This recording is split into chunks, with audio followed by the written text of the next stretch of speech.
We thought we were just exploring an abandoned building, but what we discovered inside changed everything we believed about the paranormal. I'm still getting chills thinking about what happened that night. My name is Scott, and along with my exploration team, we've been investigating supposedly haunted locations for over 3 years. Churches, hospitals, old houses, we've seen it all, or so we thought. When we received a tip about an abandoned building that locals claimed was once used for occult practices, we couldn't resist checking it out. The structure sat on the outskirts of town, surrounded by overgrown weeds and broken fencing. From the outside, it looked like any other forgotten building. But the moment we stepped inside, something felt different.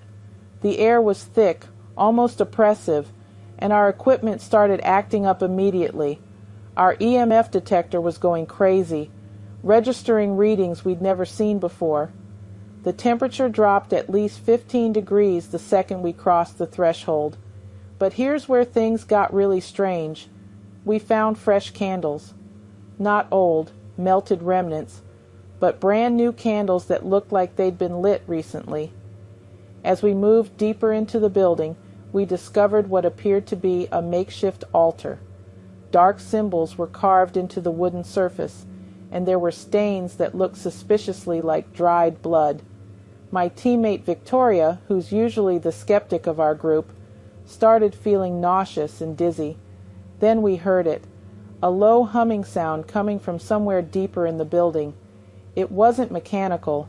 It sounded almost human, like chanting.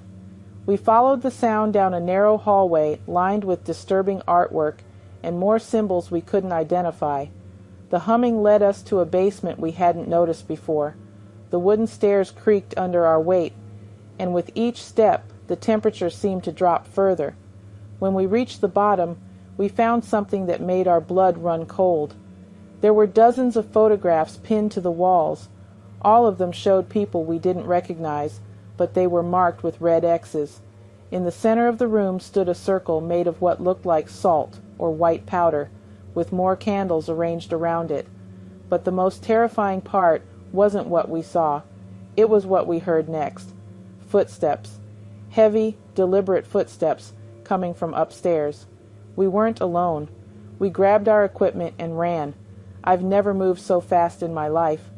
As we burst through the front door, we could hear voices behind us, multiple voices, chanting in a language we didn't understand.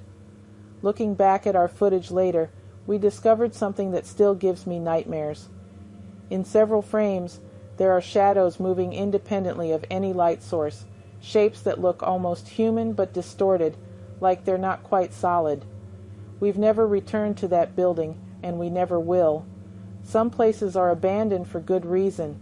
Whatever was happening there, whether supernatural or just deeply disturbing human activity, it's something we weren't prepared to handle.